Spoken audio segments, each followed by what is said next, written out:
Greetings, we are back with some more brain food here, and therefore I'm going to wear my DNA sweater. Look, you can anneal the strands when you zip it.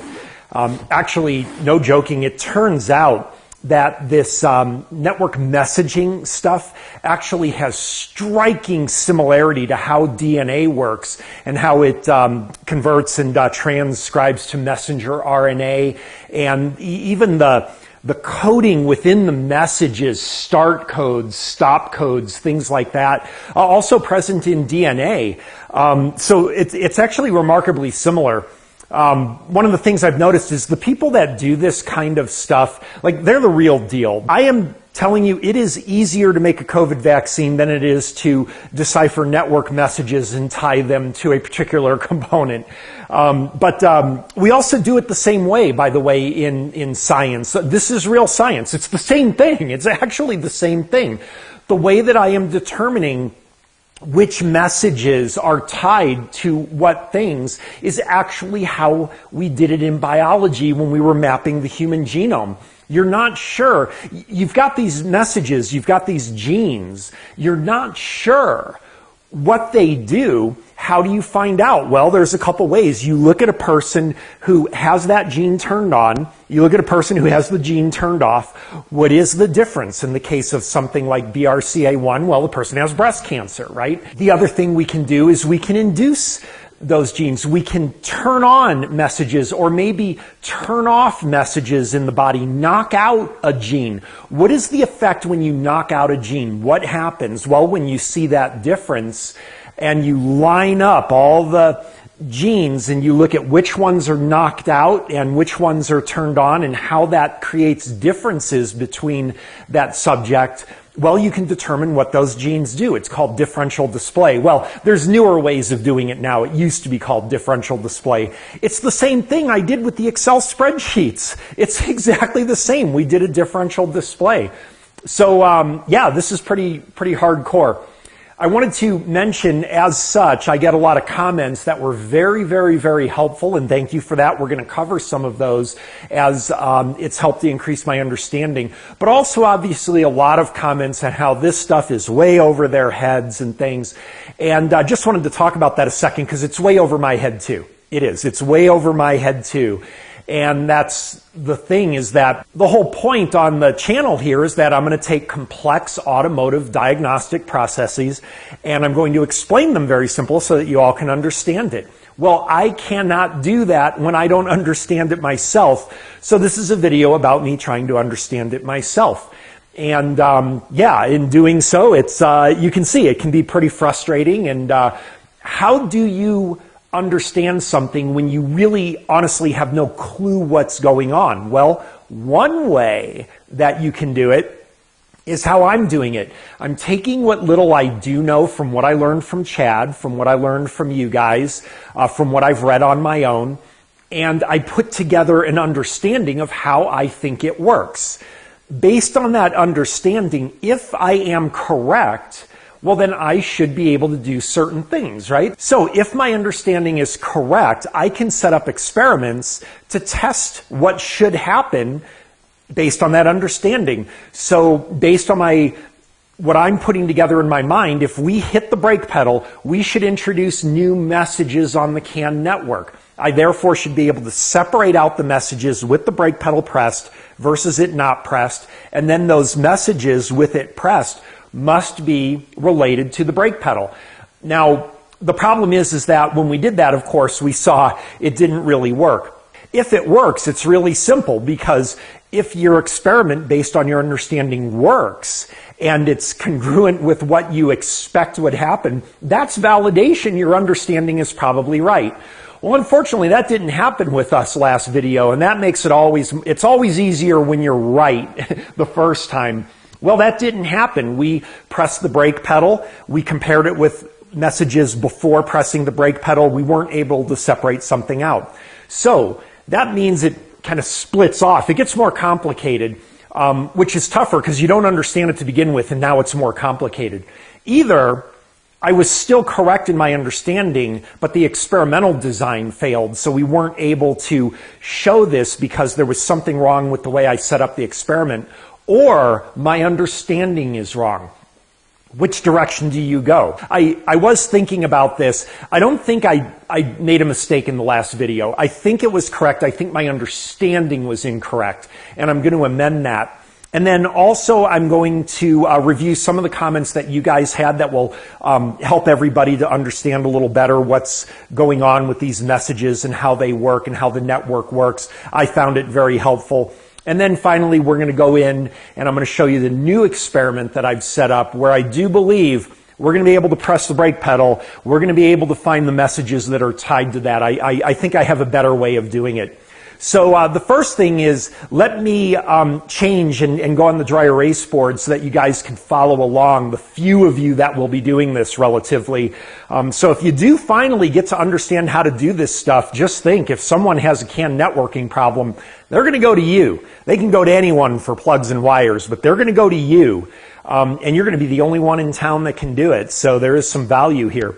But let me show you a change in my understanding of how I think this works. All right, so let's bring everybody to the same page here on what we're doing here. Again, I'm trying to understand out of all these millions of messages that we see on the oscilloscope, what can we take a particular message and say this is exactly what that message is for? What we can do now is we can look at that message and we can decode it. We can get its binary code. We can see its start and stop and prioritization signals and all this stuff.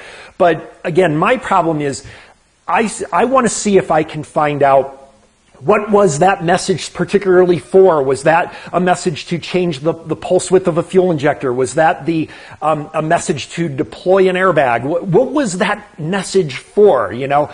And so if we look at our CAN network, you've got all these modules on the network. So you may have a brake module, and then you'll have a second module here, certainly BCM. You'll have another module, maybe ignition, whatever. You'll have, I mean, on a modern car, you may have like 15 different computers on this network. And of course, these all talk to each other. Now, we covered this in my pay channel video where we covered the basics of CAN and also how to do basic diagnostics, even with just a DVOM. So I'm going to leave it to you guys if you want to learn that. The pay channel, we already cover this.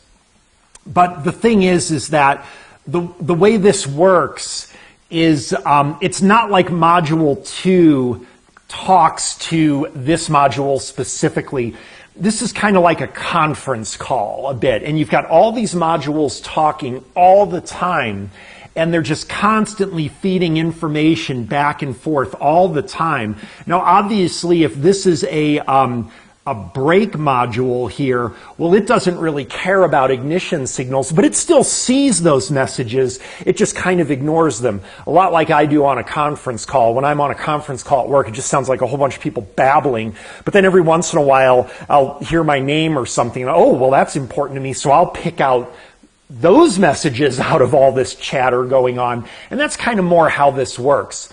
So at any given time, you're going to have all these messages, I mean like 2,000 messages per second that we saw on the oscilloscope.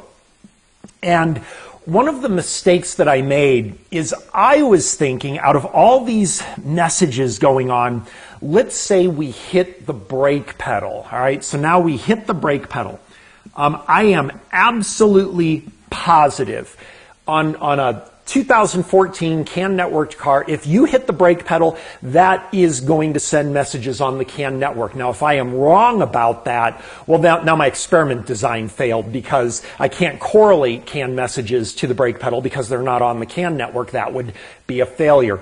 I am very positive that is not the case. That's why I'm choosing the brake pedal. On my 2021 RAV4, I can tell you if you open a window, that's going to be on the CAN network. It even tells you in the message center on your screen, window is open.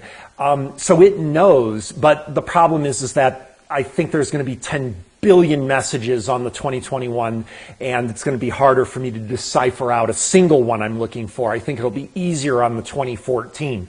But even still, as we saw, we captured a buffer with some 6,000 messages in like a second, and out of that, 433 of them were unique. So we're talking hundreds of messages in a very short period of time. I want to hit the brake pedal. When I hit the brake pedal, what I assumed is that that's going to introduce a new message in here. But of course, how do we find that new message in here out of the hundreds, thousands of messages? Well, what I did was a differential display. This is when you hit the brake. If we have no brake, well, you know, now we've got all the same messages as before in here, all the same ones, but we don't have the red one. We don't have the brake message. So if we cancel out all of the messages that are identical, what are we left with? We're left with this message, which is going to have some goofy, ID to it to differentiate it. Again, in binary, that ID is going to be something like 011000011100001, whatever. We converted it to hexadecimal, so it's going to have something like FA1 maybe in hexadecimal, so it's easier. But this is just the ID of the message. Now, after that comes, I believe, a prioritization signal. So this way, remember, you got hundreds and hundreds and hundreds of these messages coming along. Well, a brake pedal depressed is pretty freaking important. It's way more important than if you turned on the AC, right? So it's going to have some kind of signaling after the ID that moves this message to the top of the queue out of all these, because remember, all the modules are seeing all the messages. This is going to be prioritized to be reviewed because it's important. So now you've got a priority code. And then you've got stuff after that. But the other most important thing is that here, up until the end of the message, here you've got the actual data. You've got the actual message in here. And that's going to be a whole bunch of stuff in there. And here's where I believe the mistake that I made yesterday is. My thinking was when you hit the brake pedal, you're going to add a new message with a new ID, the data, the priority, blah, blah, and all that, and you're going to add this new message. I actually do not now think that's how it works, and I also doubted this in the last video when I saw all these messages with all these different data within them. I no longer believe that's how it works. The way that I believe it works is a little different, which is that there is already brake pedal messages in there. And in your brake pedal message, you would have whatever the ID is. You would have your priority. And then you have your data here. And then if the brake is off, you have, like XYZ data, and this is just constant. This just keeps repeating because one of the things that I do believe is true that some people were mentioning is that you're always going to get these messages from the brake system even if you're not using it, because it's saying, hey, I'm here, hey, I'm here, hey, I'm here, hey, I'm here, hey, I'm here, and it's constantly doing that. But that hey, I'm here is going to be within that data, coded within that data. Now you turn on the brake pedal, well, you've got the same thing. You've got the same ID. Let's just say it's BRK. It won't be. That would be nice if they did that, by the way, but that's not what it's going to be. So now we've got the same thing. We've got ID BRK. Okay, obviously, I'm going to say if you hit the brake pedal, the priority code is going to change. So this may be 001 and this may be 000, whatever. The more zeros, the higher the priority. Remember, we learned from Chad. But what's going to happen here is the data is going to change. Now it's going to be ABC, within that message instead of XYZ. And that's how the PCM would know break is on versus off, not because a new message got introduced, but because the data within the existing messages has changed.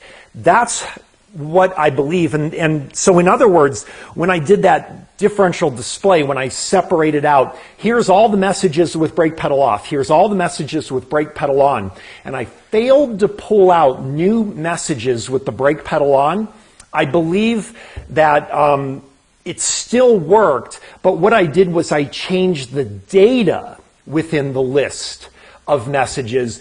But as I mentioned in that video, if that's the case, there's no way I can separate that out, because you've got hundreds of messages with hundreds of different data changes. Which one would be for the brake pedal? Can't do it. So that's why I have a different idea on how I'm going to do this.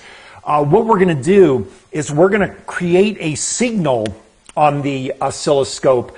So when we've got our message pattern here, all right, so we've got our CAN network message pattern, and there's going to be all these messages. I'm also going to tie in a signal on the scope for the brake pedal. So we're going to have the brake pedal off, and then I'm going to hit the brake pedal, and the scope is going to detect that. And it's going to detect as long as I've got the brake pedal on. And then what I want to do is I'm going to zero in just in this area. And we're going to find this brake message before I hit the pedal, look at what the data in that message was, and then we're going to find it, so we'll just have like this little message here. It'll of course be repeated, periodic throughout, because, hey, I'm here, hey, I'm here, hey, I'm here, hey, I'm here. And then after pressing the pedal, that message is going to have different data in it. So now it's not saying, hey, I'm here. It's saying, hey, I'm on, right? And we're going to be able to compare before and after the brake pedal pressed, because now we have an indicator, a marker of when I hit the pedal. Now, one of the problems is, remember, there's so many freaking messages here.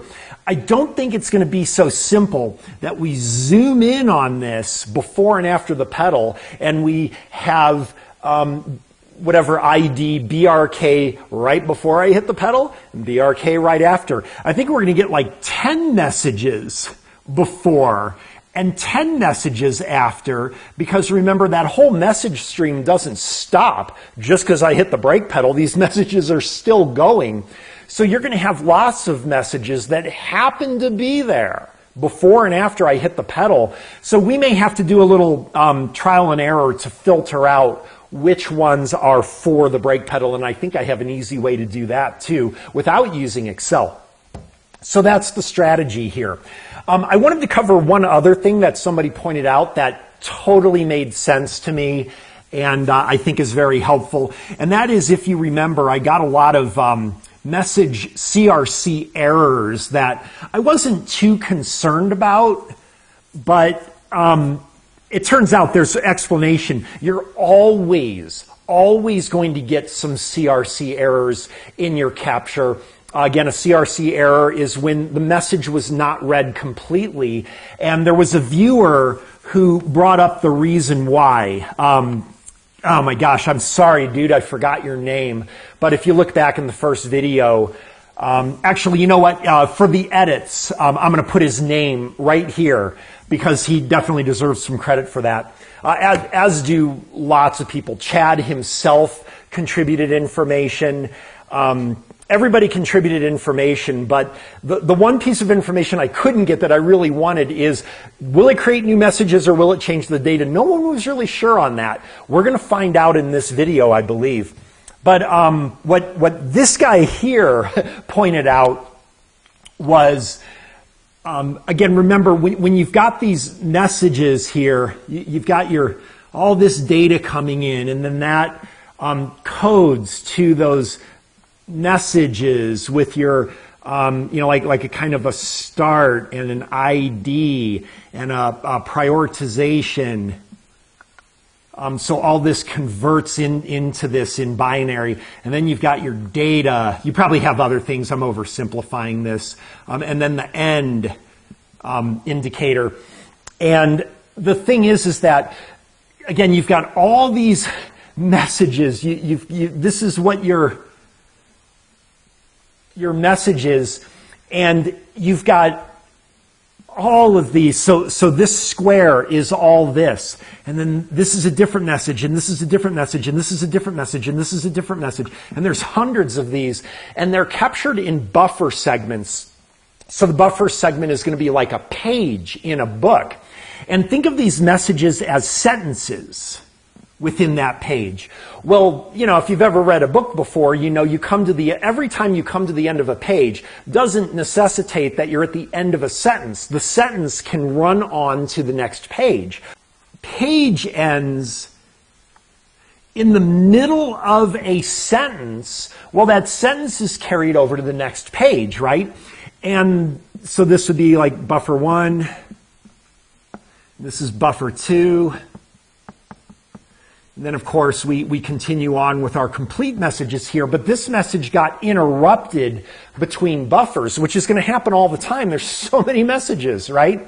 And it's like it's like turning the page mid-sentence, where now this did not get read complete. So that CRC is going to say that was incomplete.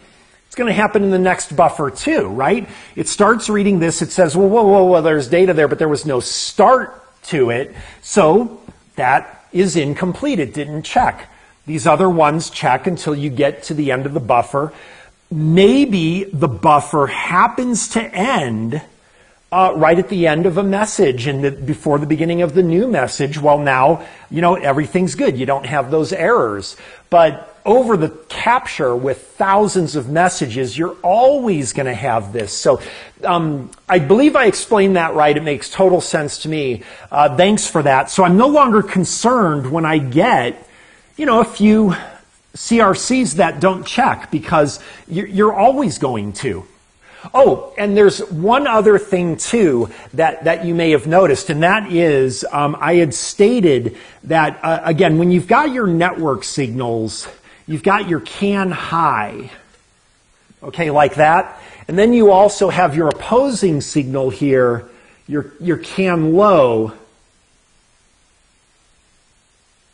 And I had stated that my understanding was that when you're decoding the messages, I had stated that what Picoscope actually does is it doesn't read from this data. What it actually does is it takes a third data, A minus B, and it generates a waveform here, which is the difference between this one and this one. Remember, up here you're at somewhere around 4 volts and somewhere around 2 volts here. So you're, somewhere around, and maybe this is more like 1 volt. So you're somewhere around 2.5 to 3 volts here. And this is actually what it takes to do the decoding.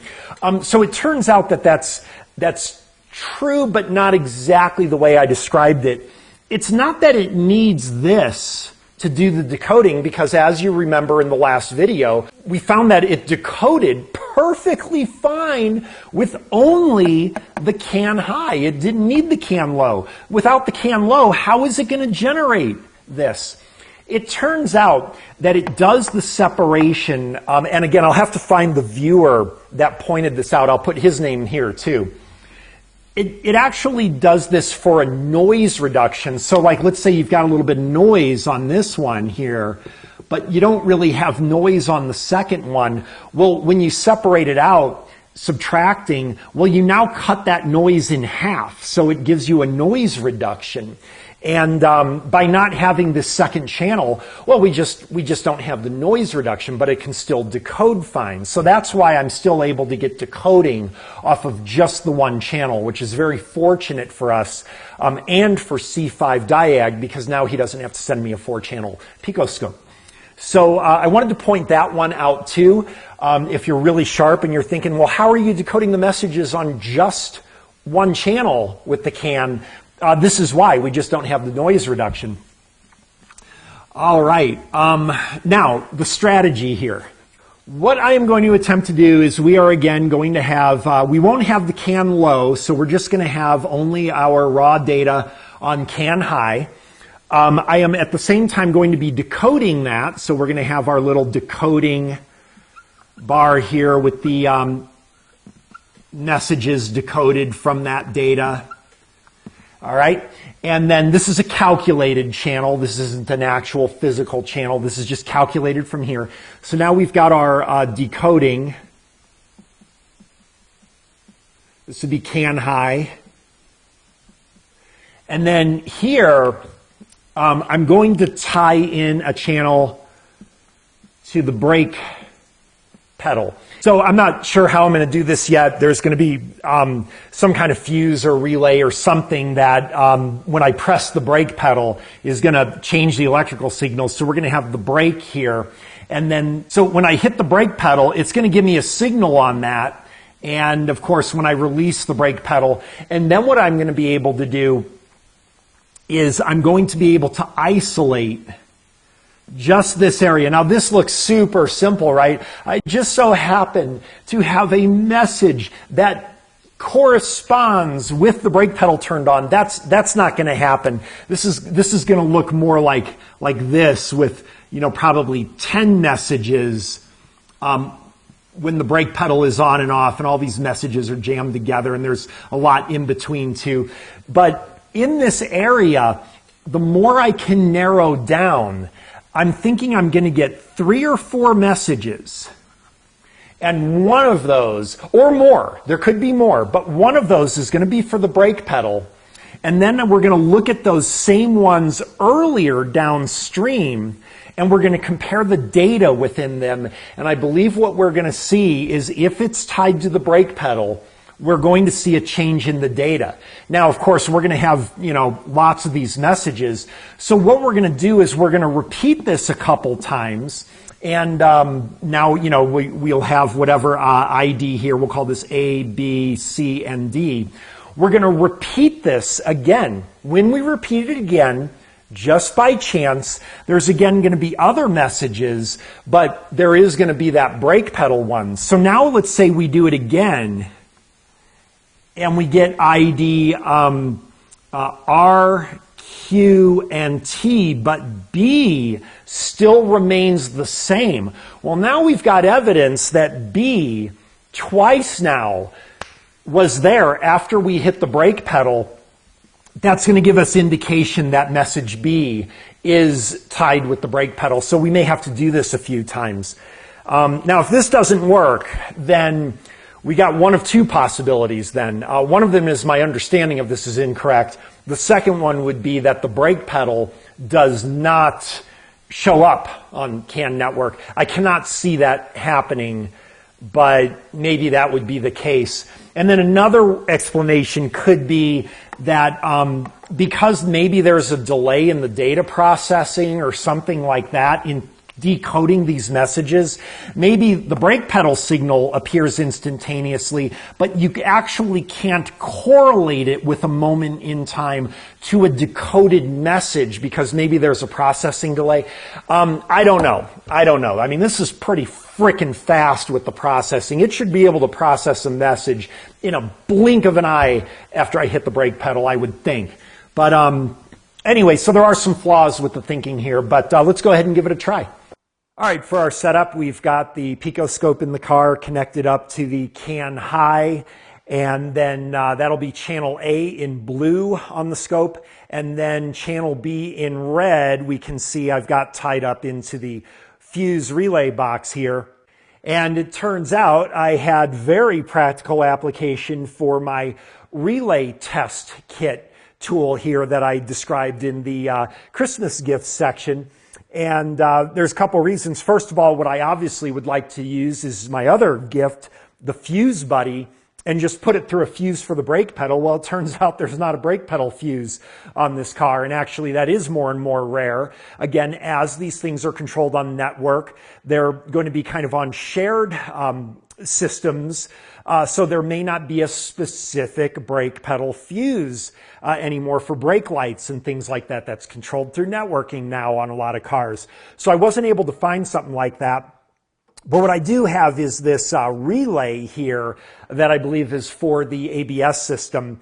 And we're going to be able to tap in and detect brake pedal presses through changes in the control side on that relay, which I've got set up here.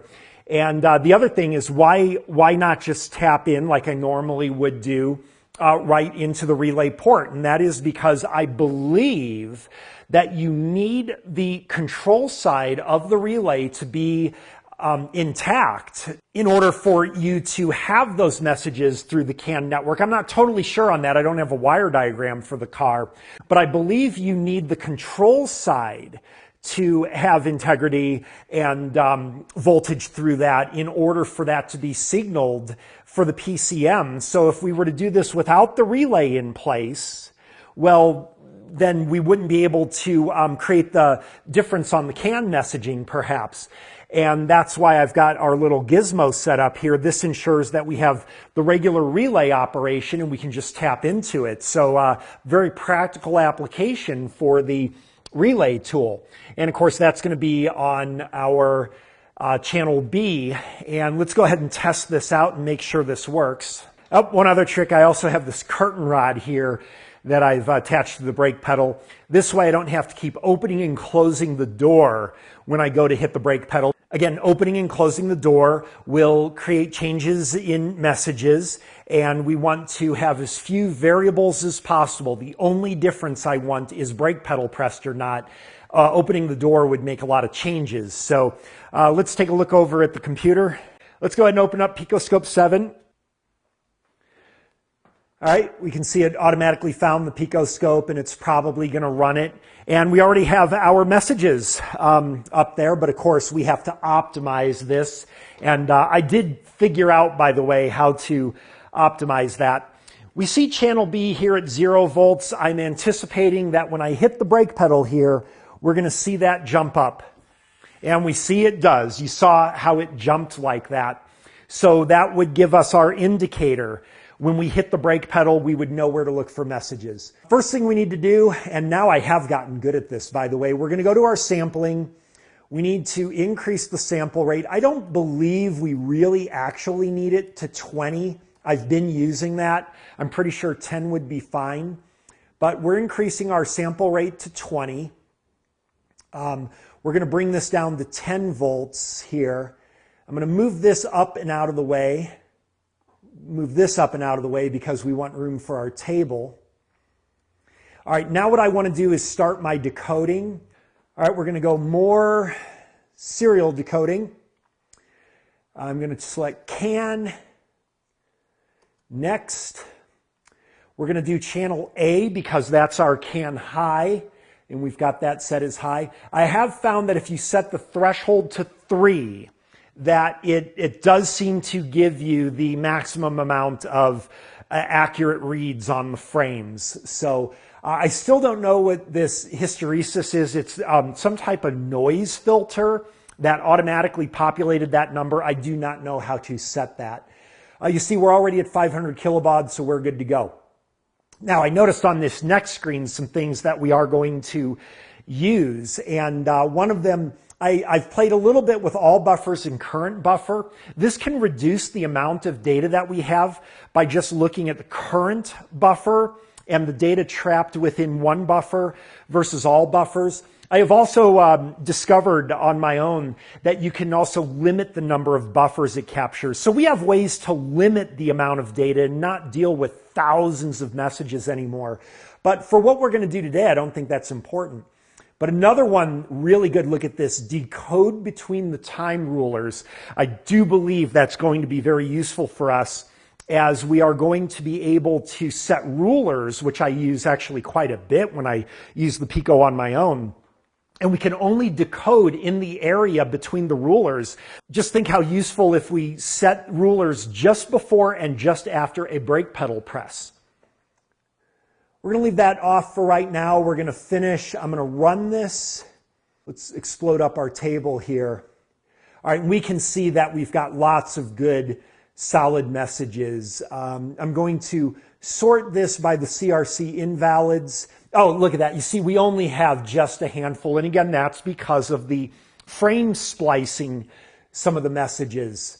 Right now it happens to only be splicing one. So I think we're in really good shape there. And I like what I'm seeing, except I'm not seeing my red channel. Where did my red channel go? It's up here. So I want to bring my red channel down.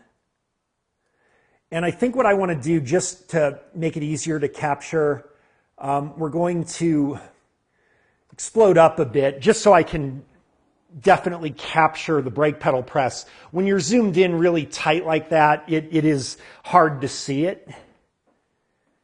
And what I'm going to do is I'm going to press the brake pedal.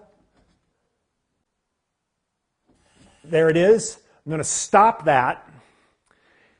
And you see we've captured now with the brake pedal press. And what we can do is zoom in on that. All right, so I'm going to move down here. And there are multiple ways, I am sure, that you can do this. And they're probably better than the way that I'm going to do it. But what I think I'm going to do is start off by trying to zoom in on here. And I want to zoom in, capturing my brake pedal press along with our messages. And you can see we're getting more and more refined. See, like right here, we're narrowing down just a few messages at the time of the brake pedal press.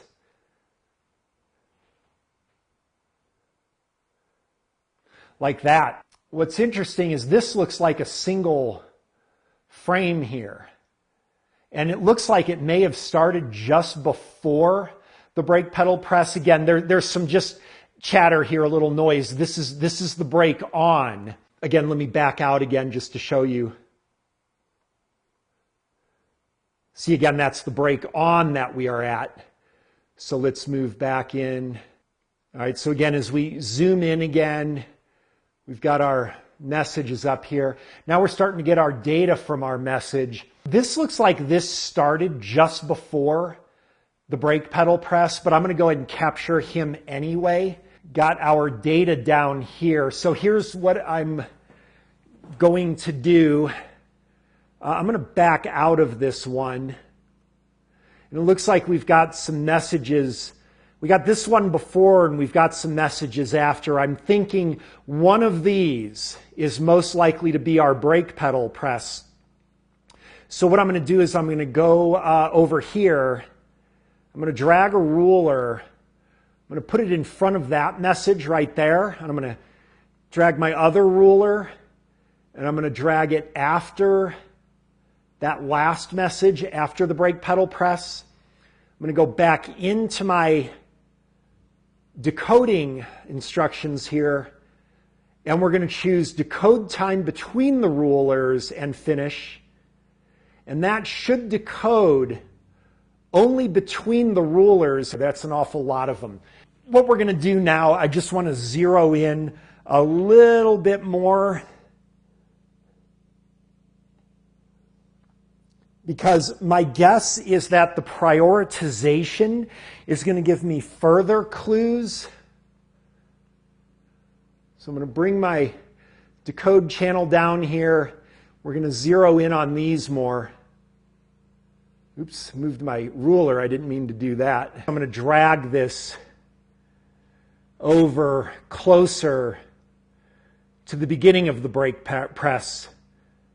Get fewer messages. See how we're moving closer to the brake press. So I'm going to go ahead and write these down actually. 0, C9, 18E, 191, 1CE, 1E5, and I'm going to write down 0AA. Okay, so I've got those written down on just a little piece of paper right there. And now here's what we're going to do. I am going to do this again and make a brand new capture. Set the rulers. What's our time frame between our rulers?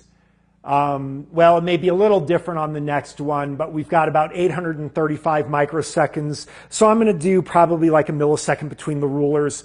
And we will do another capture and see if any of the messages in that capture overlay with the ones in this capture. If they do, that increases likelihood they are related to the brake pedal.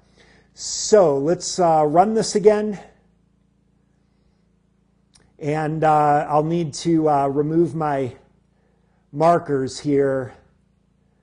Get a brand new capture.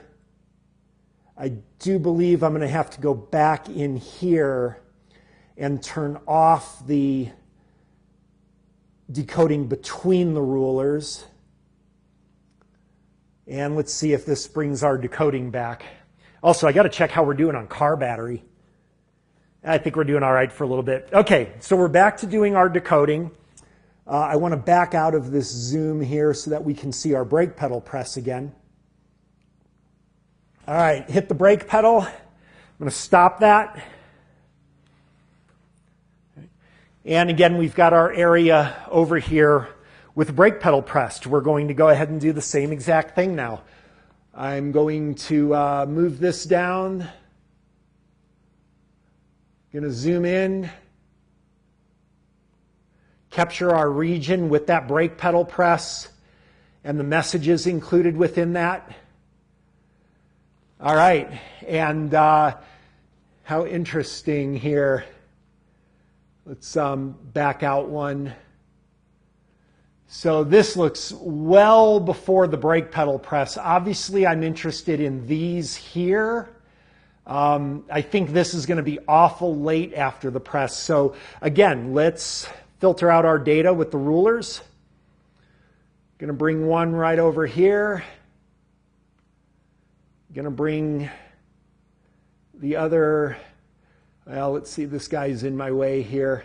So it looks like I'm at 4 milliseconds. That's a much bigger time frame than what we captured before. We'll go ahead and capture all of these. I'm not afraid to get more data now because, again, we're only looking at ones that overlap with what we saw earlier. I'm going to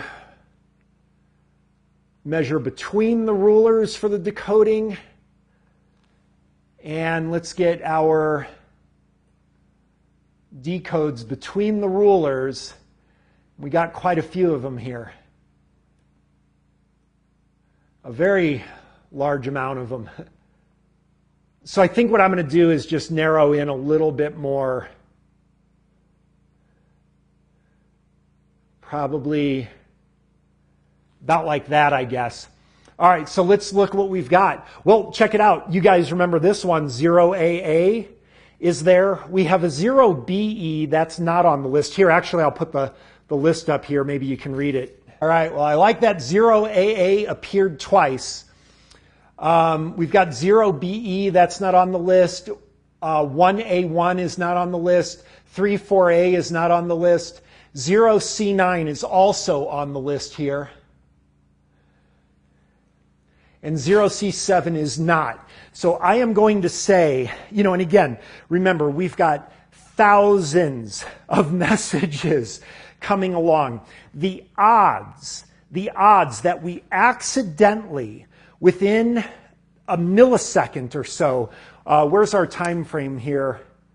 Within a half a millisecond, the odds that we just so happen to pull up a couple of frames that have identical IDs, I'm going to say is pretty infinitesimal. So I think we've got a couple of things here that would indicate they're specific to brake message. So what I want to do now, I'm not really sure, but I want to show, again, 0C9 and 0AA, I believe, are most likely, one or both of those is most likely to be related with brake pedal press. And what I want to do is, again, we're not going to see that when you hit the brake pedal, you introduce 0C9 and 0AA for the first time. 0C9 and 0AA, I believe, are going to be repeated on and on and on and on and on and on and on all the time. But the data inside of it, this information, will change. That's what I believe. So let's start off with 0AA. And here's what we're going to do. I'm going to back out of this. All right, we're going to separate our rulers out just a little bit. I'm going to add a filter here. The ID contains 0AA. Would that be OA? No, I'm sure that would be 0AA. All right, so now we've got our 0 AAs here. So as you can see, I think there is evidence that I'm on the right track here because as we look here, we've got 0 AA, lots of them. So it's not like it just gets introduced new, again, assuming that's for the brake pedal. Now, one of the things I'm concerned about is that every one of them seems to have, no, this is the same. Let's sort by data within here. So we see we have all of these are the same exact data here. Now, where is the point where the data changes? Okay, so here, it changes here. Now we have an O2 after the 9F, and that stays for a while. So at this time point was our change.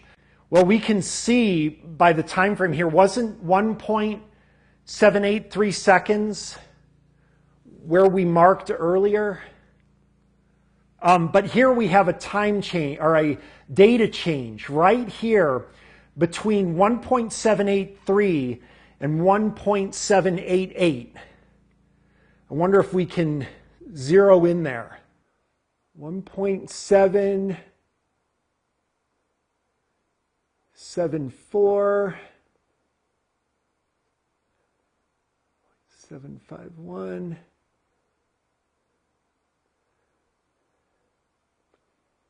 Let's see if that change is still there.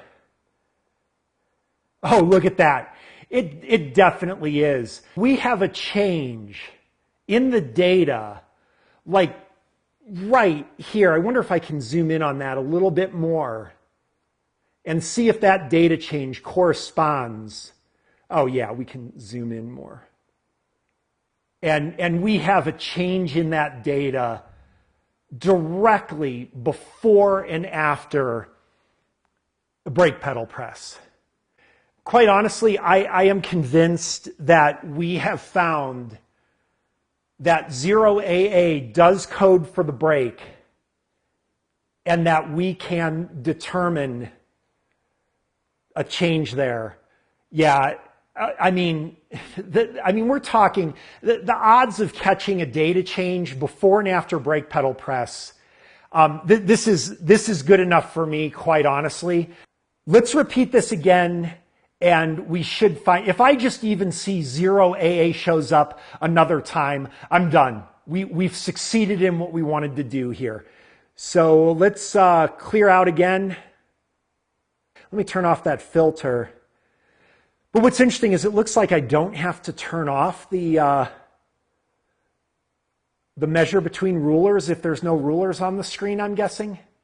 I'm not sure, but I just want to do everything exactly the same as before. I don't want to take any chances we've got contaminating residual data or whatever.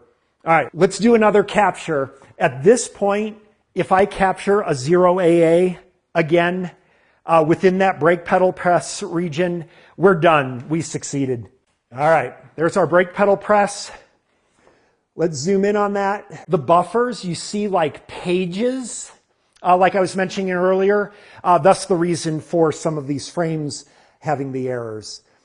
All right, so what I want to do is we want to zoom in on that.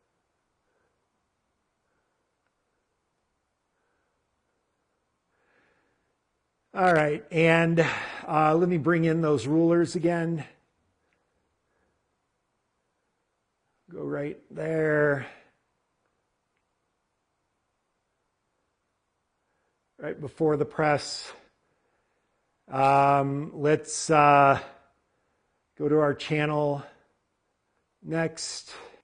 Decode between rulers.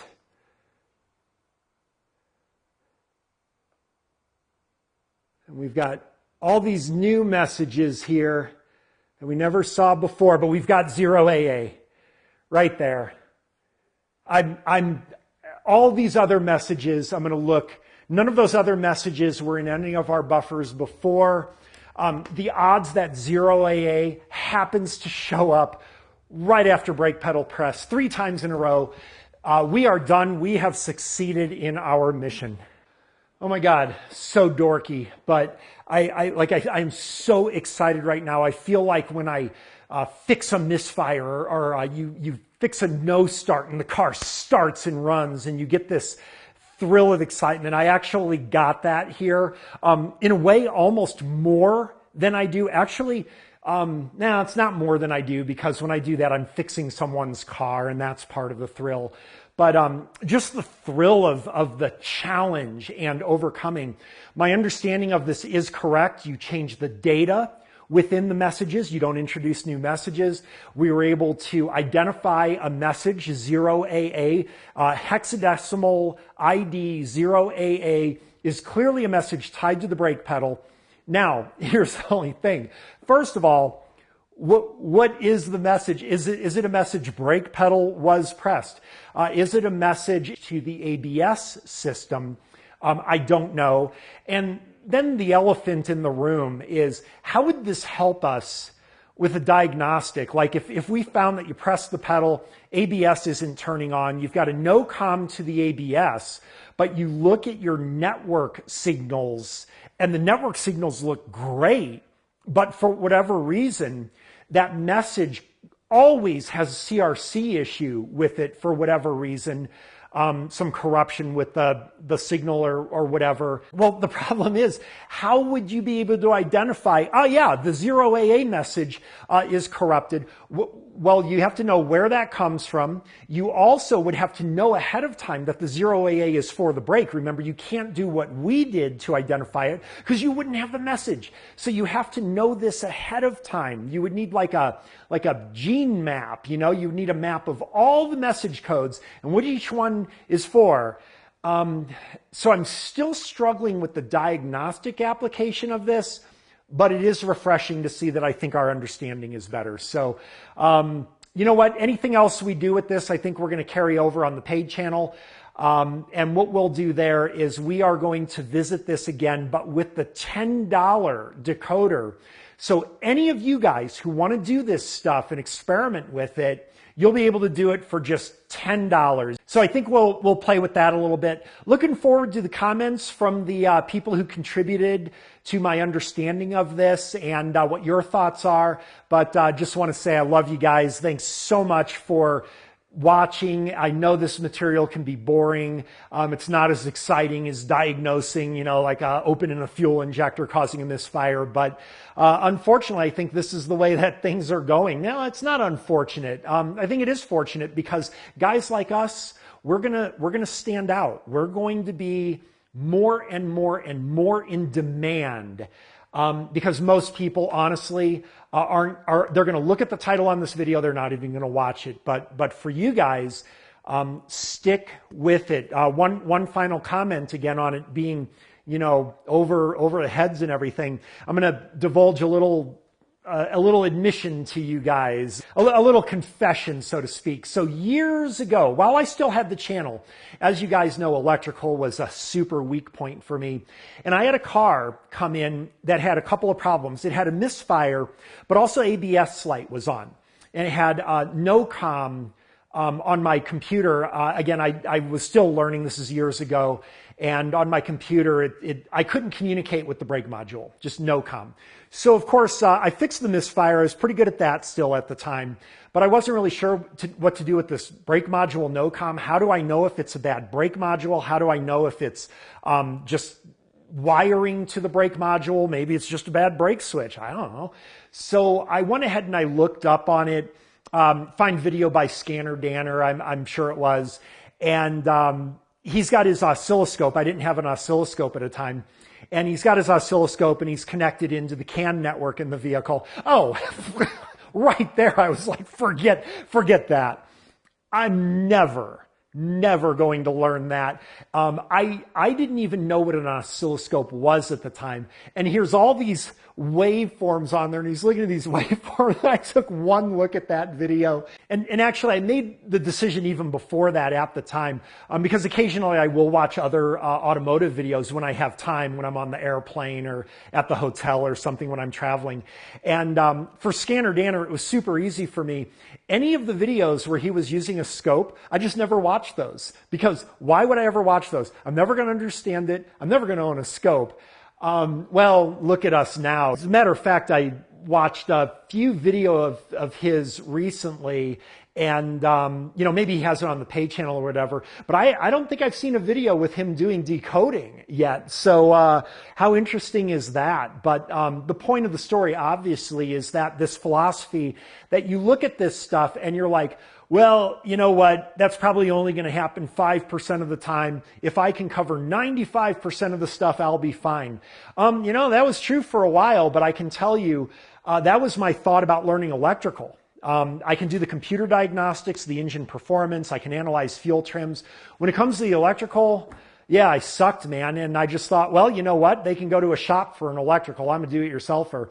Well, I can tell you over 8 years, look at the videos. More and more and more and more cars that have come in have had electrical problems. I can't just do a fuel trim and figure it out. It's an electrical thing. I do believe it's going to get that way with the networking, because more and more stuff's going to be on network. If you have a network problem, if you don't know how to diagnose it, it's a network problem, you will be a parts changer. You will just be running yourself ragged, changing things just like you would if you didn't know how to do the basic diagnostics. So, anyway, enough commentary on that. I'm just excited, guys. I'm really excited. Thanks to you guys, too. I hope you found this entertaining. We'll see you next time.